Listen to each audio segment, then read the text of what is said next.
Hey guys, welcome back to our channel. তো তোমরা title দেখে বুঝতেই পারছো এটা হচ্ছে একটা ঘোরার ব্লগ। তো অনেকদিন পর একটা নতুন ব্লগ ছাড়ছি। তো এটা দেখে বুঝতেই পারছো যে এটা হচ্ছে বেলুড় মঠ। তো বেলুড় মঠের আগে টাইমিংটা তোমরা দেখে নাও ছোট্ট করে।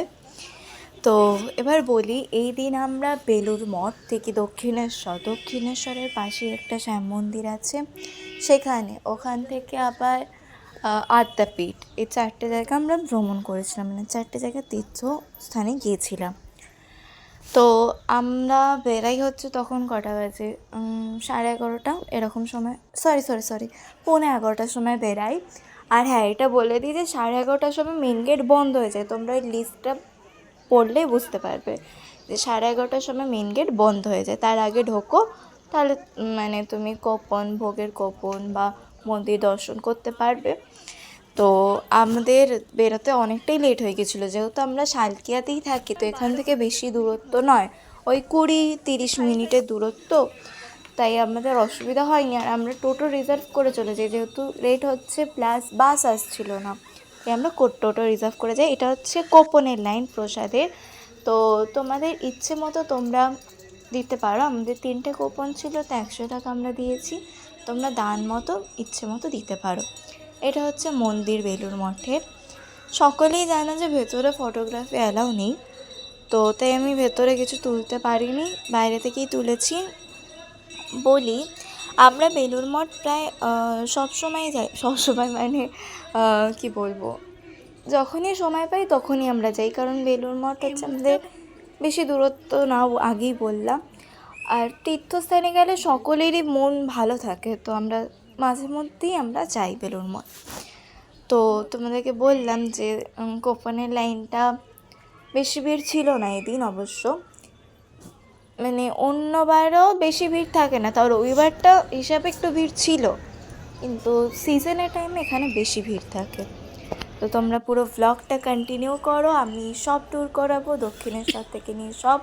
হ্যাঁ, তবে মন্দিরের স্থানে তো তোমরা জানোই যে ভেতরে ফটোগ্রাফি অ্যালাউ হয় না, তো আমি বাইরে থেকে করার চেষ্টা করেছি। তো তোমাদের যদি ভালো লাগে অবশ্যই ভিডিওটাকে লাইক করবে এবং চ্যানেলে প্রথম হয়ে থাকলে শেয়ার করবে, কিছু জানার থাকলে বা কিছু বলার থাকলে কমেন্ট করবে। তো তোমরা ভিডিওটা কন্টিনিউ করো।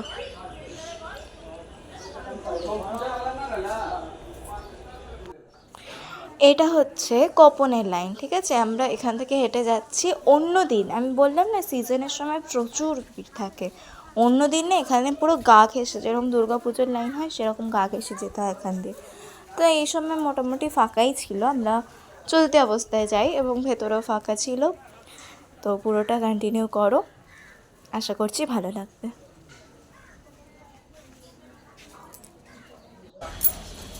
আমরা এখন কুপনের লাইন দিয়ে হেঁটে যাচ্ছি। মন্দির বন্ধ হয়ে গেছে, এখন বাজে হচ্ছে 12টা, 11:30টার মধ্যেই মন্দির মেন গেট বন্ধ হয়ে যায়। আমরা এখন কুপনের লাইন দিয়ে এগিয়ে যাচ্ছি। দেখি, ভিড় তো হবে মনে হচ্ছে, এখন তো ফাঁকা আছে, দেখা যাক। ফাঁকাই আছে। এই হচ্ছে প্রসাদের গেট।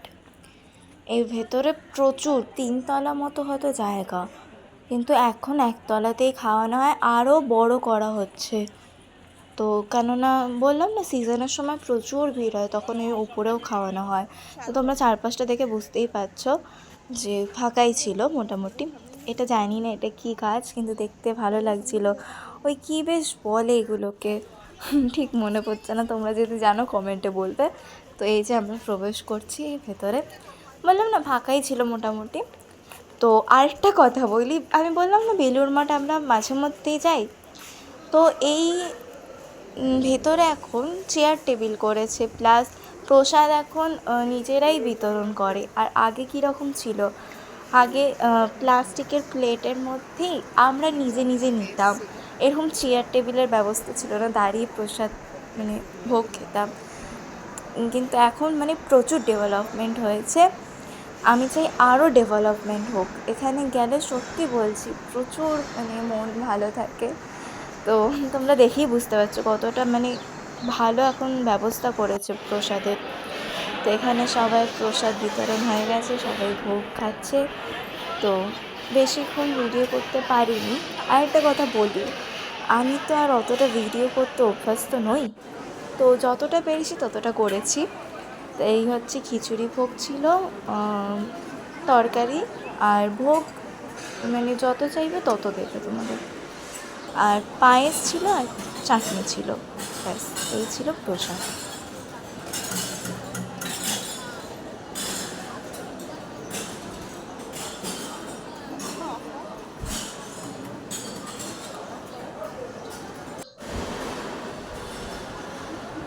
এটাও দেখলাম যে প্লেট যেটা হয় প্রসাদের প্লেট, সেটা আমাদেরকে তুলতে হচ্ছে না, তারাই নিজেরাই তুলে নিচ্ছে।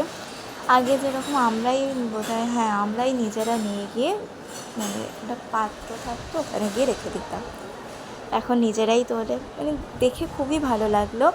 আমি বললাম যে আমরা মাঝে মধ্যেই যাই, কিন্তু এইবারে আমরা 1 বছর পর, প্রায় 1 বছরের ওপর, মানে 1 বছর পর আমরা গেছি এখানে। এই যে আরও তৈরি করা হচ্ছে। তো চলো ভিডিওটা কন্টিনিউ করতে থাকো, আশা করছি তোমাদের ভালো লাগছে। ভালো লাগলে অবশ্যই চ্যানেলটাকে সাবস্ক্রাইব করো যারা যারা নতুন আছো, আর লাইক করো একটা। সো গাইস, আমরা এখন প্রসাদ খেয়ে বেরিয়ে গেছি। আমরা এখন ফেরিঘাটের দিকে যাচ্ছি, দক্ষিণেশ্বর যাব। তো চলো ব্লগটা কন্টিনিউ করতে থাকি। তো আমরা বললামই যে আমরা বেলুড় মঠ থেকে দক্ষিণেশ্বর গিয়েছিলাম। তো দক্ষিণেশ্বরে যাওয়ার বাস পাওয়া যায়, কিন্তু আমরা বাস আর ধরিনি। আমরা এখান থেকে ফেরিঘাটের দিকে চলে গেছি। এই যে ফেরিঘাটে যাওয়ার জায়গাটা, এখান থেকে আমরা লঞ্চ ধরি, পার হেড 11 টাকা করে নিয়েছে। তো লঞ্চ মানে আমাদেরকে 15 মিনিট বসতে হয়, একটা লঞ্চ ছেড়ে দেয়, তারপরে আমরা 1টা নাগাদ বোধহয় ছিল লঞ্চটা, আমরা ওই লঞ্চে করে যাই। দেখে বুঝতেই পারছি এটা হচ্ছে মানে আমরা বেলুড় মঠ থেকে যাচ্ছি দক্ষিণেশ্বর, এনারা দক্ষিণেশ্বর থেকে আসছেন বেলুড় মঠ। তবে এনারা না, আমার যেটা মনে হয় যে যেটা সুবিধা, যে রুটটা বেলুড় মঠ থেকে তোমরা স্টার্ট করবে, কেননা বেলুড় মঠ আগেই বললাম যে 11:30টার মধ্যে মন্দির বন্ধ হয়ে যায়, তো তোমরা ঘুরতে পারবে না। তাই আগে বেলুড় মঠটা স্টার্ট করবে, ওখান থেকে দক্ষিণেশ্বর, ওখান থেকে আদ্যাপীঠ, আর আমি যে শ্যাম মন্দির বললাম সেখানে। তো দেখেই বুঝতে পারছো যে দক্ষিণেশ্বর থেকেও বহু মানে যাত্রীরা আসছেন, এটা আমি ইগনোর করবেন। তো এই যে এখানে টিকিট কাটা হয়ে গেছে, আমরা যাচ্ছি এখন লঞ্চের দিকে।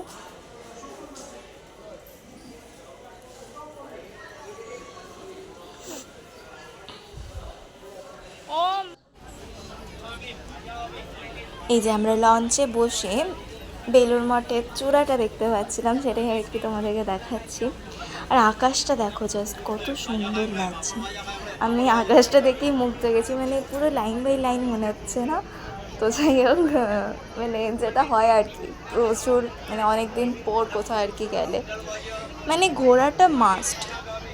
কোথাও সেটা পাশের বাড়িই হোক বা যেখানে হোক, একটু অন্তত বেরাও, তাতে মন হালকা থাকবে, মাইন্ড ফ্রেশ থাকবে।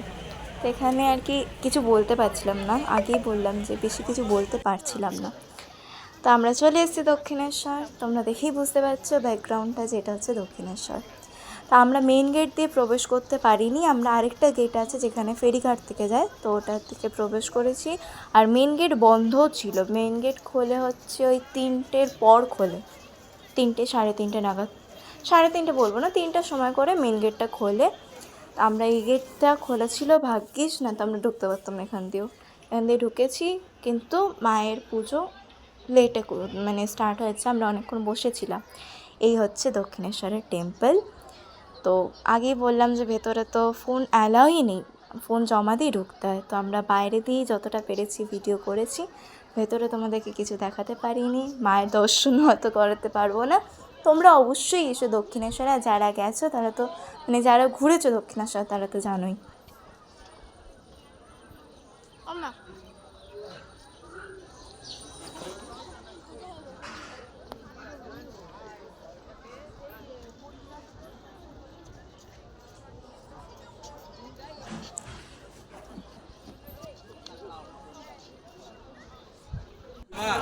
এই যে দক্ষিণেশ্বরে পুজো দিয়ে বেড়াতে বেড়াতে হয়ে গেছে বিকেল।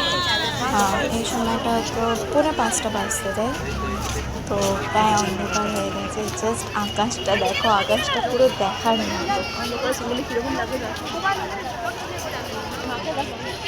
তো গাইস, আমাদের পুজো দেওয়া হয়ে গেছে। পুজো দিয়ে বেড়াতে বেড়াতে অন্ধকার হয়ে গেছে। এখন আমরা একটু চারদিকটা ঘুরে তারপর এখান থেকে বেরাবো, আরেকটা জায়গায় যাওয়ার আছে। তোমরা ব্লগটা কন্টিনিউ করতে থাকো, চলো। এই যে রানী রাসমণির একটা মূর্তি স্থাপন করা আছে এখানে।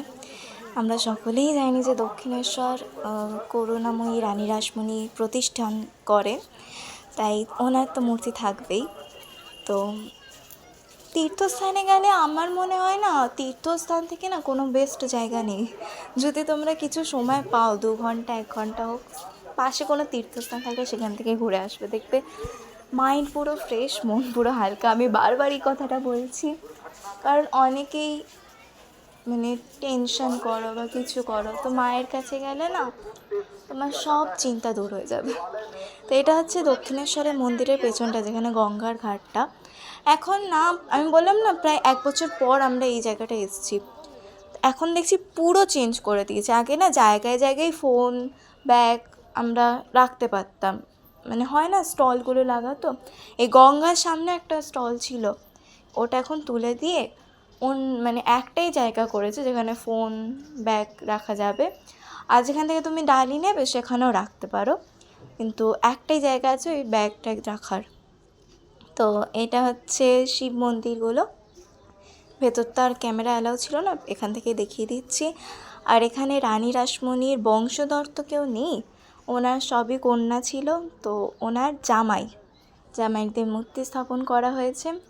তা আমি বললাম না, মানে আমি যেহেতু সবে ব্লগ স্টার্ট করেছি, এখনও আমি 500-র ওপরে সাবস্ক্রাইব হতে পারিনি। তোমরা যদি আমাদেরকে সাপোর্ট করো তাহলে নিশ্চয়ই হবে সেটা। তো তোমাদের সাপোর্টটা দরকার এখন।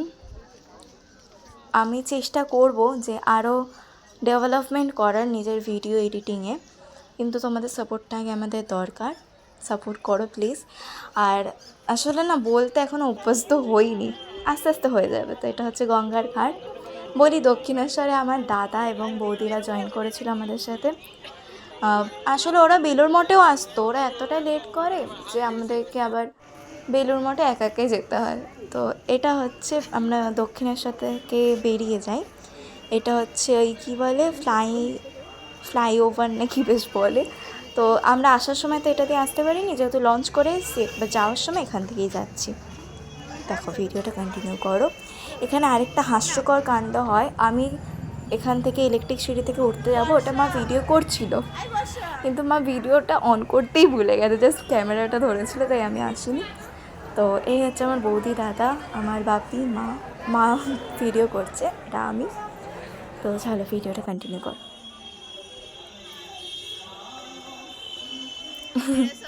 এখানে আর কি মানে খুব মজা হচ্ছিল আমাদের, যেহেতু দেখো ভিডিওটা দেখো, তারপর বলছি আসলে।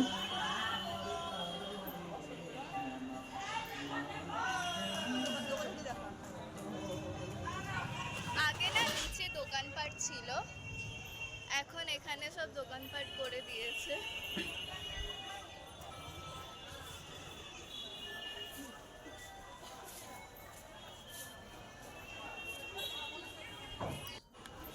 আগে না দোকানপাট সব নিচেই ছিল, এখন এই ব্রিজটা হওয়াতে এর ওপরেই সব দোকানপাট হয়ে গেছে। তো এখানে না আমি বলবো দাম অনেকটা বেশি আছে, তোমরা বার্গেনিং করবে। যদি কিছু জিনিস নাও তাহলে অবশ্যই বার্গেনিং করে নেবে। তো দেখে বুঝতেই পারছো মোটামুটি ভিড় ছিল। তো দোকান এখানে অনেক আছে, এখন হেঁটে যাচ্ছি। আসলে ভিডিও করতে অভ্যস্ত নই, তাও করছি, তাই মাঝে মধ্যে ব্যাক ক্যামেরা করে দিচ্ছি।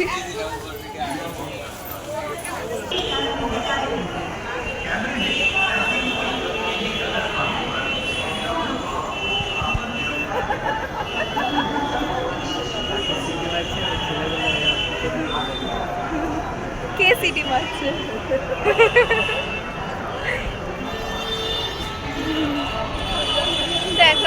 নেমে যাচ্ছি স্কাইওয়াক দিয়ে, এখানে সিটি মারা হচ্ছিল।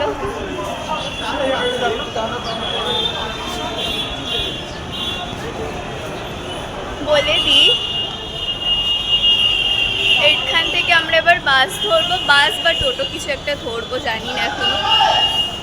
চলো আগে লিফটে নেমে যাই, লিফট না এটা অবশ্যই। এখানে না আমি একটু ভুলভাল বকছিলাম, আর আমার লুকটাও ইগনোর করবে তোমরা। কি বলবো, এত পুরো টায়ার্ড ছিলাম, সারাদিন টায়ার্ড থাকার পরে ভিডিওটা হচ্ছে। তোমরা ব্লগটা কন্টিনিউ করতে থাকো, আমি দেখাবো লাগছে যখন না লাগছে আরেকটা জায়গায় যাবো, সেখানেও দেখাবো।